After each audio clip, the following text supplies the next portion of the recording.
Hey, welcome back to the Six-Figure Mastermind. Marianne here with you today. We're going to talk about how to build a six-figure coaching business, and maybe one of the toughest conversations, the sales conversation. It may be the toughest, but you've got to master it. So stay tuned to see how it's done.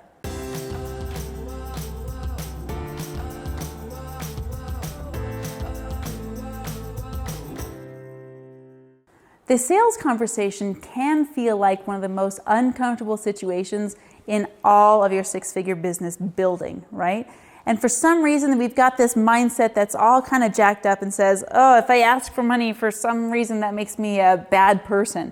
Well, I'm here to tell you that's simply not true. And I'm here to tell you how to make it comfortable to do so. So that your selling conversation is more like your customer, please take my money, I want to work with you, rather than this pushy, salesy, I am so desperate for a client, okay? The first thing you need to do with your client is build rapport. Now, what does rapport building look like, and how do you make it seem genuine? And here's the thing. Rapport building is really getting to know your client. You've done your job by finding your ideal client, hopefully to this point. You want to know everything that is important to your client. And let me tell you something. The number one thing that's most important to any person on this planet is them. So you want to have your client talk about themselves. Ask them about their circumstances in life. Ask them what they have needs for. Maybe let's take an example here. Let's say that you have a client that wants to start a coaching business, okay? You're going to ask your client, so tell me about how far you've come in your coaching business so far. Tell me about how you're doing with your family, and are they supportive of that? Tell me about what your biggest struggle has been in starting to build your coaching business. You want your client to kind of share their information, say what's important to them. So for two reasons. One, so your client feels heard, and two, so you actually know how to help your client best. So start building that rapport with your clients. The natural segue from building that rapport is finding the need. And some people call it finding the pain, okay? Where is the need in their coaching business? Where are they struggling the most? You know, I asked one of those questions a minute ago.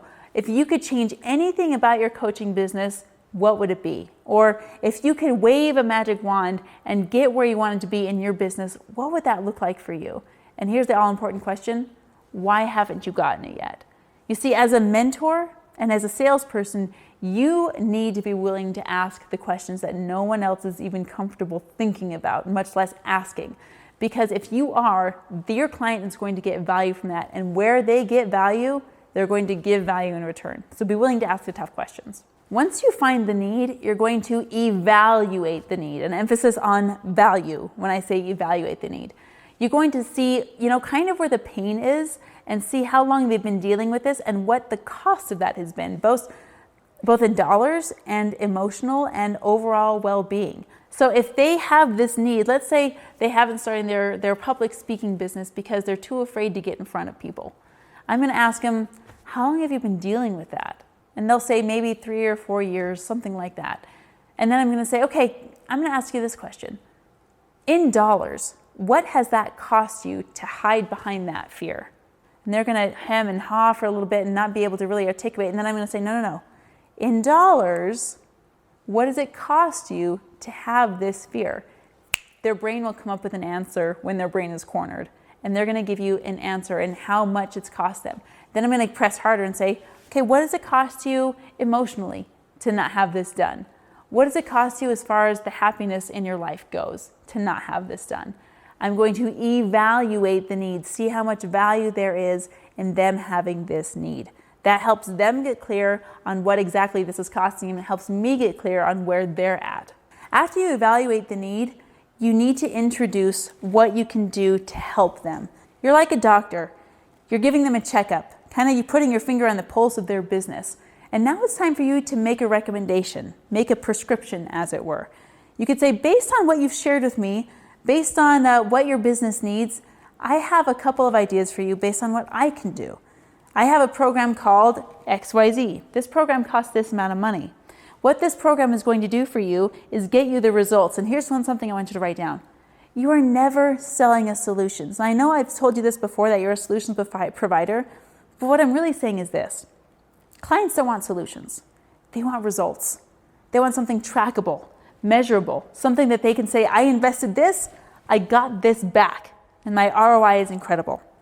So when you're pitching something, you identify the cost of it, you're going to share with them the results they're going to get from it, and then you're going to share the benefits and features, how often you meet, when you meet, what they can expect, how many emails they can expect, and so on.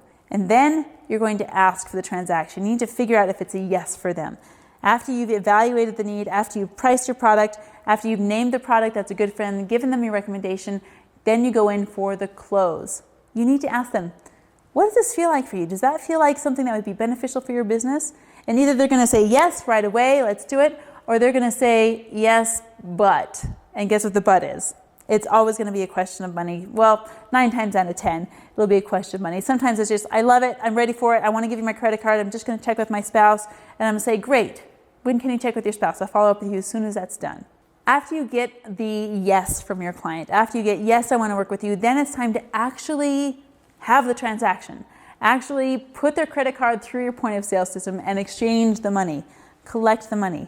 And it's so simple. All you need to do is this. Great, I'm so excited to have you join this course. I know that the benefits and features, whatever you've outlined, will be so substantial for you. I take credit, cash, or check. Which would work for you? And of course, if you don't take check, then don't say you take check.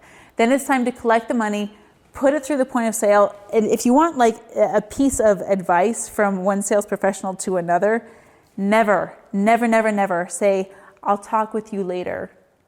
That's poison. You've just lost your sale. Or I'll get back for you. Or even worse, I'll wait to hear back from you. Then you put the ball in their court, which is showing up as a mentor. You don't leave the ball in their court. You are the mentor. You're the one that should be in charge of this conversation. You never put the ball in their court if you really want to close the sale. After you close the sale, you may think you're done, but you're not. You have something called follow-up. And follow-up is the client's next steps. After you've closed the sale, if you were to just hang up the phone and call it good, everyone would be left feeling high and dry. The follow-up is this. Oh my gosh, I'm so excited that you just joined this program. I can't wait to get started with you. In your email box, you're going to find an email with all of your coursework and information. After you sign that in, you're going to go onto this Facebook community and join our Facebook group where you're going to find weekly training from our live sales professionals. You see what I did there? How I followed up. Now you know what to expect, when to expect it, and where to find it. That's so important. You want to leave them feeling on a high that they're going to be taken care of. In the end, the sales conversation is really easy. Remember to follow all those specific steps. And in fact, if you want to have my 10-step sales guide, check out the link in the description below. Hey, thanks for tuning in today. Make sure to hit the subscribe button. Leave me a comment below if this information was helpful for you. And if you want to have an opportunity to work one-on-one with me, I want to help you with your coaching business if you're feeling that fire and if you're feeling that passion. So check out that link in the description below. Fill out that form so that you and I can get connected and we can help you take your business to the next level.